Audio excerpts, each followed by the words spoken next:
every soldier, sailor, airman, Coast Guardsman, Space Guardman, and Marine, something you weren't getting from the past administration. They did not treat you with respect. They're Democrats. They never do. Not only are we rebuilding our great strength, but for the first time in years, my administration is actually using that strength to defend the core and vital interests of America. And very simply, we are putting America first. And I have since I've been elected. I've always put America first. It's sort of simple, you know, when you think. My campaign was run on common sense, and we did great. We got the highest numbers ever received in terms of districts. You know, they have it broken up, 2,500 versus 525. We won every swing state. We won the popular vote. We won everything. We won everything. You have to take a look at the map. It's almost entirely red, except there's a little blue line on each coast, and I think that's going to disappear too. We did really great, and part of it is because of our success with the military, the rebuilding of the military, the vote that I got from the military, and they're vicious people, you know, that we have to fight, just like you have to fight vicious people. Mine are a different kind of vicious, but they spread all these horrible, you know, they made up statements and said what I said about everything, but even about the military. But fortunately, the military didn't believe it. It's hard. You know, they make up a statement and they said, you say it. We had 25 people that said he never said that. 25. We had 25 affidavits. And they said, well, we're going with it anyway. You know, these sleazebags. And that's why the press is really losing all power, because people aren't believing it. We need an honest press. We need borders. We need borders. We need an honest press. We need fair elections. I mean, those three things. And we don't have an honest press. We have a really corrupt press, but we fight through the corrupt press. And the people understand you have to do this stuff a lot. You have to go on television a lot because you can't get a fair shake if you're going to rely on somebody else. They don't understand. They've destroyed the image of media now is at the lowest point it's ever been. It's lower than Congress. Can you believe that? It's something. But together with many of you in the room, we've brought back the fundamental principle that defending the homeland is the military's first and most important priority. That's what it is. Only in recent decades did politicians somehow come to believe that our job is to police the far reaches of Kenya and Somalia while America is under invasion from within. We're under invasion from within. No different than a foreign enemy, but more difficult in many ways because they don't wear uniforms. At least when they're wearing a uniform, you can take them out. These people don't have uniforms. But we are under invasion from within. We're stopping it very quickly. After spending trillions of dollars defending the borders of foreign countries, with your help, we're defending the borders of our country from now on. We're not going to let this happen. Biden let people come in from prisons, mental institutions, drug dealers, murderers. You know, we had 11,488 murderers allowed into our country by this guy who had no clue. He had no clue. He shouldn't have been there in the first place, but he had no clue. The people that ran the office, the White House, were people that surrounded him, radical left lunatics that are brilliant people, but dumb as hell when it came to policy and common sense. And they allowed people from all over the world, from the Congo. They opened up prisons in the Congo. They came into our country totally unmatched, unvetted, unchecked. And from all over South America, not just South America. You know, you think South America, no, but from all over. A lot came in from Venezuela. Venezuela emptied its prison population into our country. That's why they have Tren de Aragua, one of the worst gangs ever. But we took care of them. We took good, strong care of them. And I just want to thank the National Guard in Washington, D.C. It's embarrassing to say this. Now I can say it because we solved it. But Washington, D.C. was the most unsafe, most dangerous city in the United States of America. And to a large extent, beyond. And beyond that, you go to Afghanistan, they didn't have anything like that. You go to countries that you would think there's problems, they didn't have that. And now Washington, D.C., after 12 days of serious, serious intensity, We took out 1,700 career criminals. If you have 5 career criminals, they can make your numbers look very bad because they'll commit many crimes a day. But we took out 1,700, and they took them out. There was no doubt who the boss was. They did an unbelievable job. Then they started even cleaning. I said, I don't want them doing that, sir. They were cleaning it up. I drove through it 2 days ago. It was beautiful. People are walking down the street holding hands, man and wife, coming from Iowa. They're not worried about being shot. Washington, D.C. is now a safe city. In fact, I went out to dinner with my crew. I haven't done that. In theory, I wouldn't do it. And I felt totally safe. And nobody's been attacked. Nobody's been hurt. Washington, D.C. went from our most unsafe city to just about our safest city in a period of a month. We had it under control in 12 days, but give us another 15, 16 days. It's perfect. And people other than politicians that look bad, they think, the Democrats run most of the cities that are in bad shape. We have many cities in great shape too, by the way. I want you to know that. But it seems that the ones that are run by the radical left Democrats, what they've done to San Francisco, Chicago, New York, Los Angeles, they're very unsafe places. And we're going to straighten them out one by one. And this is going to be a major part for some of the people in this room. That's a war too. It's a war from within. Controlling the physical territory of our border is essential to national security. We can't let these people in. We had no people enter in the last 4 months. 0. Even I can't believe that. We had millions coming in, pouring in. 25 million all told, and of those 25 million, many of them should never be in our country. They would take their worst people and their people from prisons and jail, and they'd put them in a caravan, and they'd walk up. CNN was interviewing one person. Oh, why are you coming? I want freedom. Good. Were you in jail? Yes. For what? Murder. He said, you had to see this anchor, a young woman. She's like, I couldn't believe. She'll probably lose her job, but because the left doesn't want to hear that. But we're running it based on common sense and based on love of our country. But I want to salute every service member who has helped us carry out this critical mission. It's really a very important mission. And I told Pete, we should use some of these dangerous cities as training grounds for our military, National Guard, but military. Because we're going into Chicago very soon. That's a big city with an incompetent governor, stupid governor, stupid. They threw him out of his family business. He was so stupid. I know the family. He becomes governor. He's got money. Not money that he made, but he ran for governor, he won, and now he criticizes us all the time. And last week they had 11 people murdered, 44 people shot. The week before that they had 5 people murdered, 28 people shot. Every weekend they lose 5, 6. If they lose 5, they're considering it a great week. They shouldn't lose any. You shouldn't lose any. This is civilization. And he's always up there saying, we're in very good shape. We don't need the military. No, they need the military desperately. How about Portland? Portland, Oregon, where it looks like a war zone. And I get a call from the liberal governor.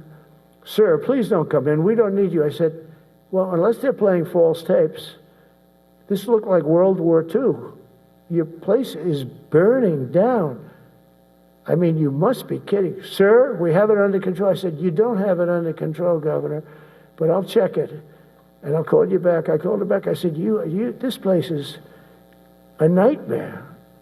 It's certainly not the biggest, but it's one of the worst. It's brutal. They go after our ICE people, who are great patriots and tough job too, but they love it. They love it because they're cleaning up our country. And so you look at some of the things where they took over parts of Seattle. They actually took over a big percentage of Seattle. Think of that. You remember that. That was a while ago.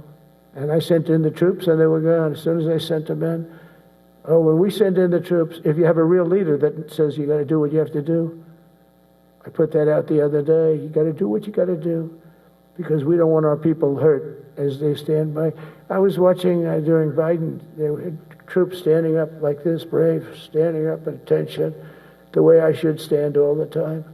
And I'm like this, and people are standing, and their mouth is this far away from their mouth, and they're spitting at him, and they're screaming at him.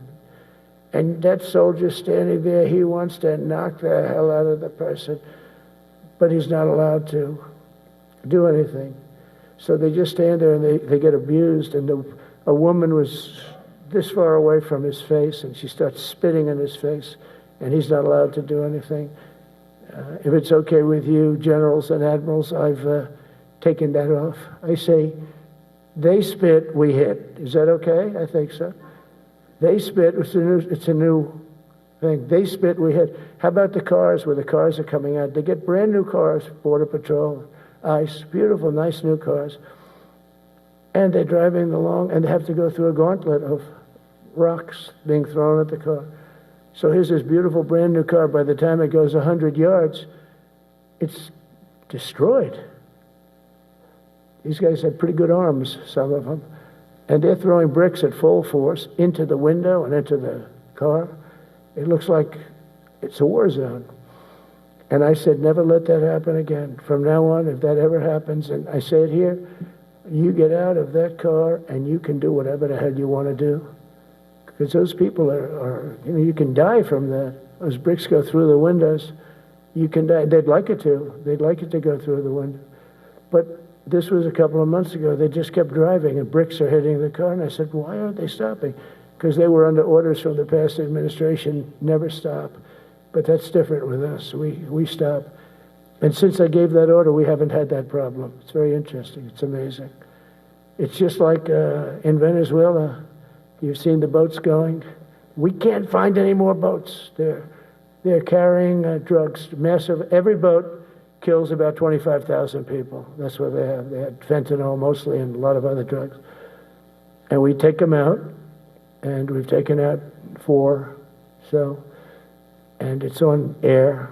Everybody gets to see it. Not that we like to do that, but every boat kills 25,000 on average. 20. Some people say more. You see these boats just stacked up with bags of white powder. That's mostly fentanyl and other drugs too. And now we have a problem. General Kane says, sir, there are no boats out there. Not even fishing boats. They don't want to go fishing. I don't blame them. There'll be no fishing today. But it's amazing what strength will do, because what we want to do is stop drugs from flowing into our country. It's destroying. We lost 300,000 people died last year. Everybody knows friends, many friends probably, that you lost a child, or adults too, but you lost a son or daughter because of what's coming into our border. And we're making it very hard. Oh, and we haven't even started yet. Last month I signed an executive order to provide training for quick reaction force that can help quell civil disturbances. And this is going to be a big thing for the people in this room, because it's the enemy from within, and we have to handle it before it gets out of control. It won't get out of control.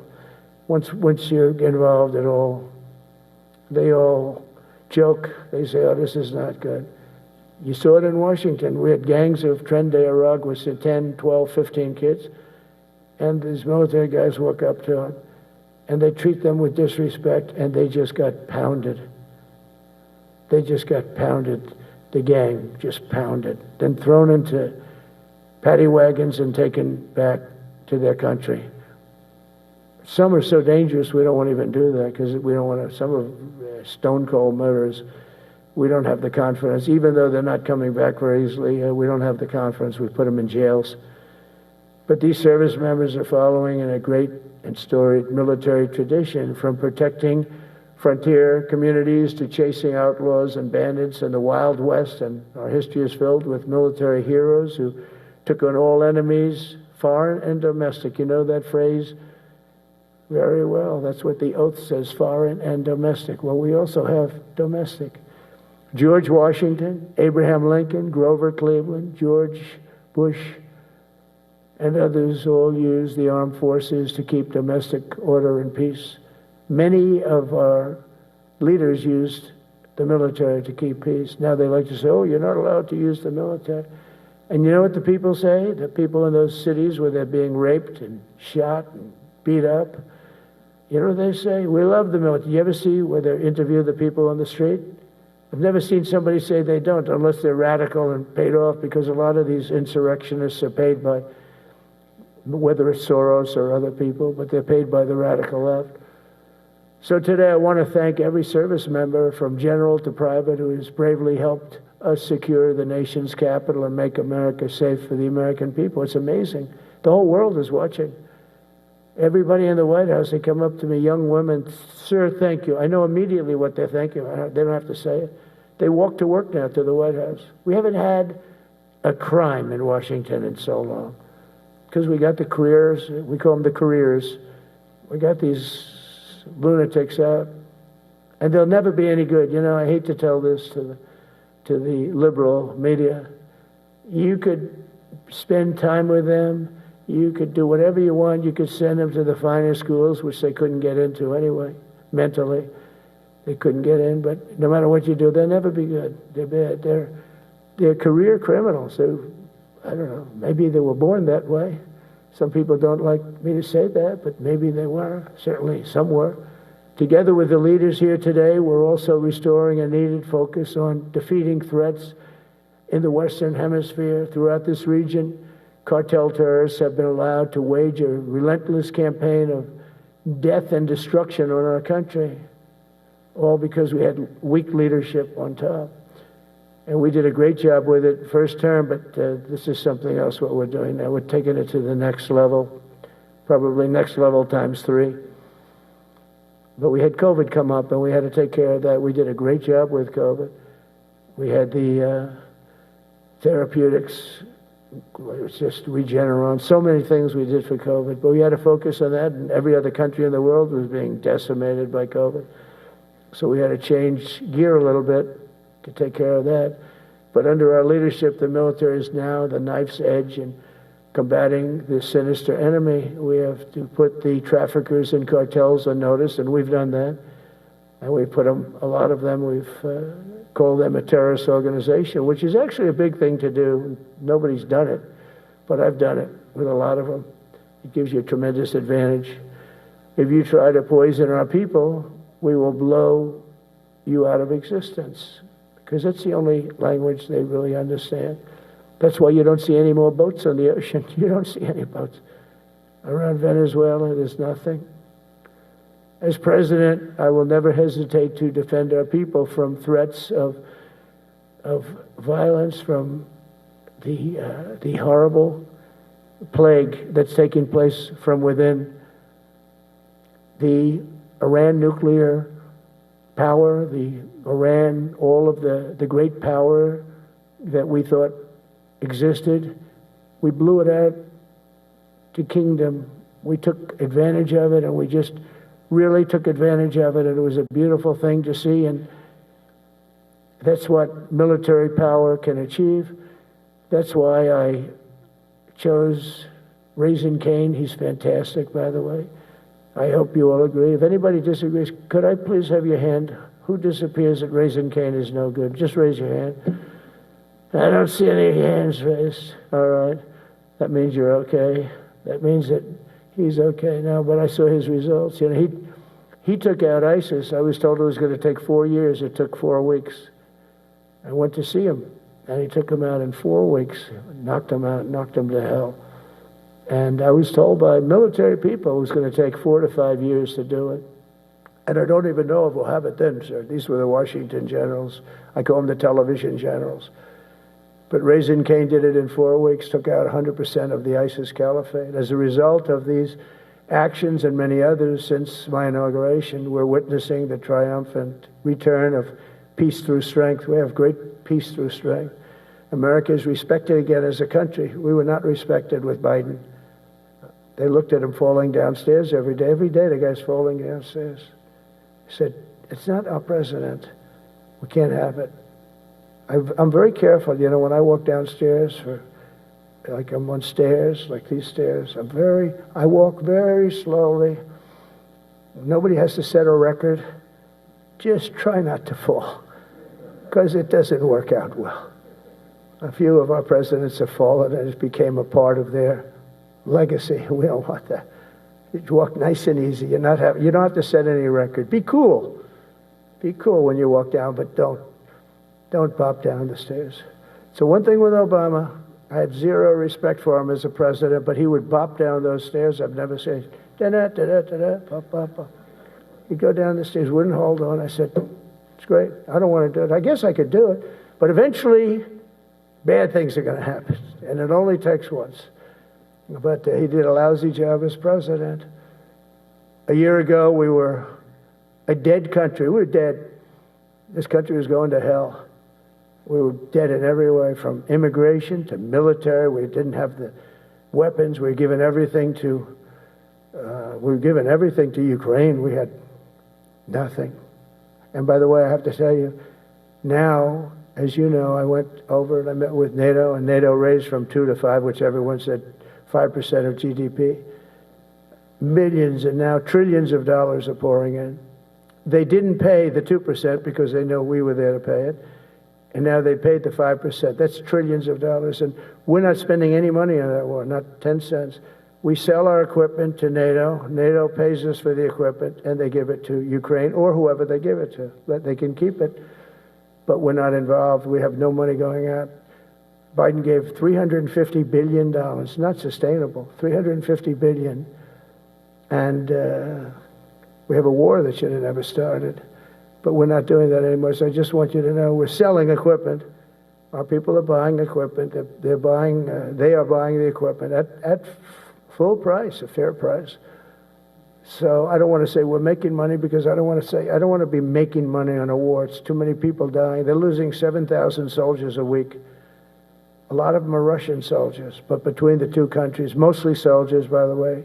Sometimes, in Kiev, they'll lob a missile in, or some drones in, kill some people. But mostly it's soldiers. Russia and Ukraine are losing 7,000 souls. And they're not... That is President Donald Trump, Americans, they're not. Who is addressing the top U.S. military officers at Quantico.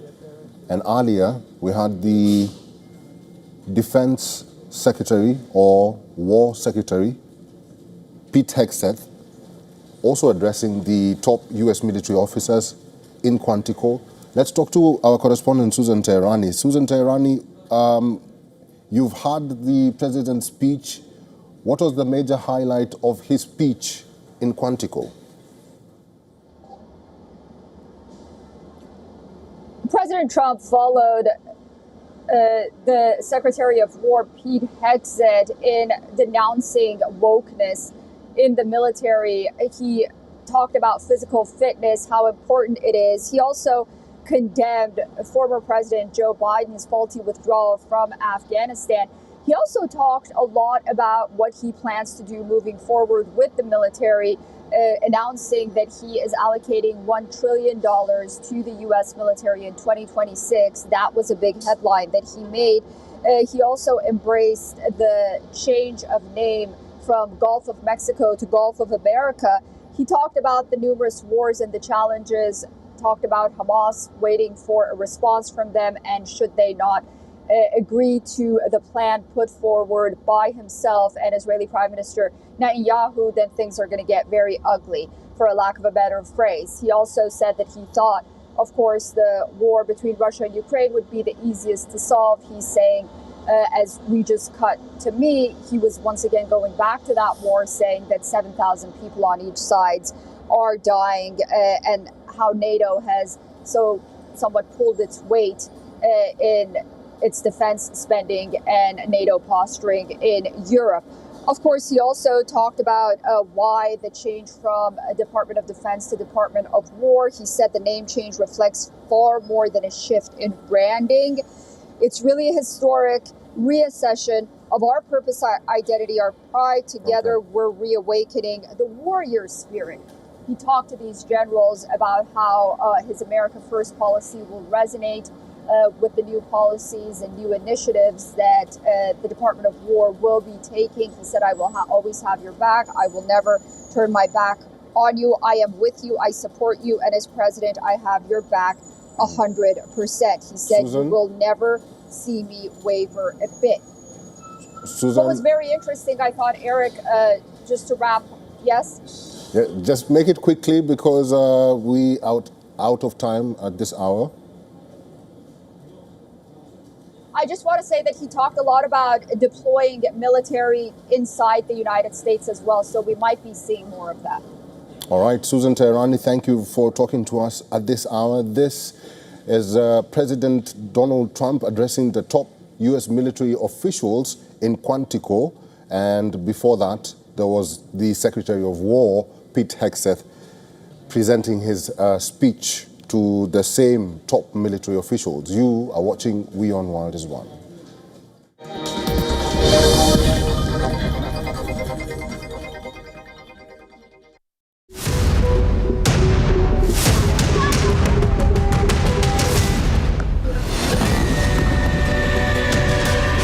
So today is a historic day for peace, and Prime Minister Netanyahu. If Hamas rejects your plan, Mr. President,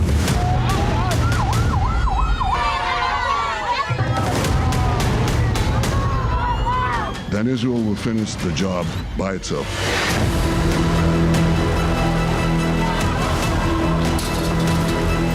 Israel would have my full backing to finish the job.